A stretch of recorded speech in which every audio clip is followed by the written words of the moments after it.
An AirAsia passenger jet carrying 162 people to Singapore went missing off the coast of Borneo on Sunday, December the 28th, 2014, that morning shortly after leaving Indonesia, and 2 days of searching has turned up nothing. Shortly before losing contact with air traffic control, the crew sought permission to deviate from the planned flight path to avoid foul weather. The plane likely crashed and is now probably at the bottom of the sea, says the head of Indonesia's National Search and Rescue Agency, according to the Los Angeles Times. Flight QZ8501 took off from Surabaya Wanda Airport without incident at 5:35 a.m. local time Sunday, December the 28th, 2014, and was to arrive in Singapore 3 hours later. It headed west, tracking 329 degrees over the Java Sea, and reached the planned cruising altitude at 5:45 a.m. The crew made 2 slight turns, then at 6:12 a.m. contacted Jakarta Aircraft Control to say they were moving west of their course to avoid clouds, and asked to climb from a cruising altitude of 32,000 feet to 38,000 feet. The plane disappeared from radar a few minutes later. Djoko Widodo said of the Indonesian Transportation Ministry's acting director general, "The plane has lost contact at 6:17 a.m. local time." Djoko Widodo, the Indonesian Transportation Ministry's acting director general for air transportation affairs, told reporters the Airbus A320-200 disappeared from radar observations at 6:18 a.m., he said, and air traffic control officers monitored the presence of the plane until 7:55 a.m. The airplane's flight plan took it through cloudy, stormy weather. The New York Times reported that there were lightning strikes along the way, but the foul weather was nothing a modern airliner could not handle. The plane was traveling a busy corridor. 6 other aircraft were in the area when ground control lost contact with flight QZ8501, according to data from Flight Radar 24. Authorities had not, by the end of the day, which is Sunday, December the 28th, detected the distress signal and beacon that would be activated in an accident. "Therefore, we cannot assume anything yet," Widodo told reporters at a news conference in Jakarta, according to the Times. After finding no trace of the jet, the search was suspended Monday, December the 29th. That night, it will resume Tuesday morning, December the 30th, 2014, and will expand to land. The plane was flying over a busy shipping channel with shallow waters. Within an hour of the disappearance, Singapore had offered aircraft and ships to the Indonesian National Search and Rescue Agency. As the search went on, planes and ships from at least 3 countries were searching some 100 miles of the Java Sea near Belitung, an island between Borneo and Sumatra. The fleet included 3 warships and 5 planes from Indonesia, 3 boats and 3 planes from Malaysia, and a C-130 aircraft from Singapore.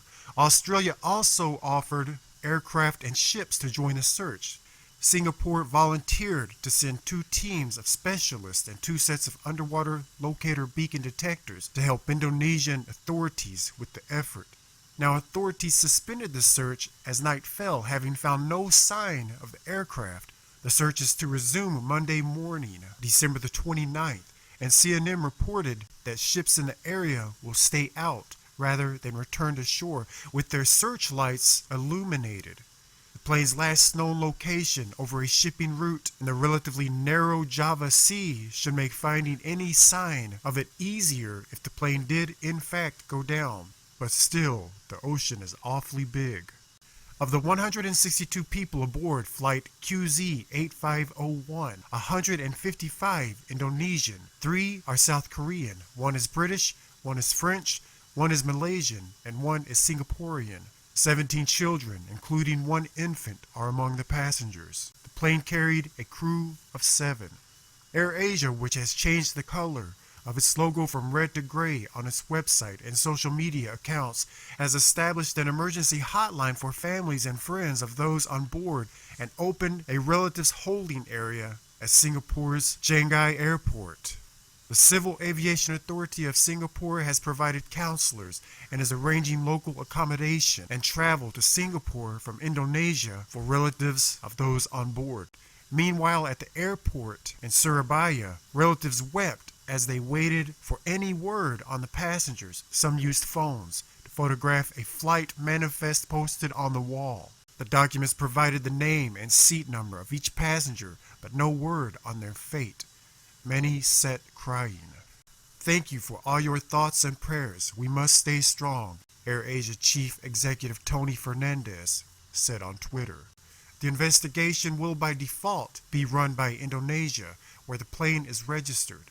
The U.S. National Transportation Safety Board could be invited to participate, and France's Bureau of Inquiry and Analysis for Civil Aviation Safety may play a role since one crew member is French. Finding the plane's 2 black boxes will be crucial to figuring out exactly what went wrong. The flight data recorder and cockpit voice recorder will have information on a wide variety of aircraft parameters and what was happening in the cockpit in the final 2 hours of flight.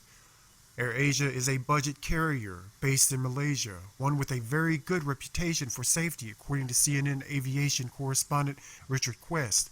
The captain of the flight has almost 7,000 hours of flight time with the airline and some 20,000 during his career, Fernandez said, according to BBC. Airbus said the plane had accumulated approximately 23,000 flight hours and some 13,600 flights, according to CNN. The disappearance of flight QZ8501 caps a devastating year for Asian aviation. Malaysia Airlines flight MH370 vanished without a trace on March 8, 2014, en route to Beijing from Kuala Lumpur, with 239 people aboard. On July 17th, Malaysia Airlines flight MH17 was shot down over Ukraine, killing all 298 people aboard.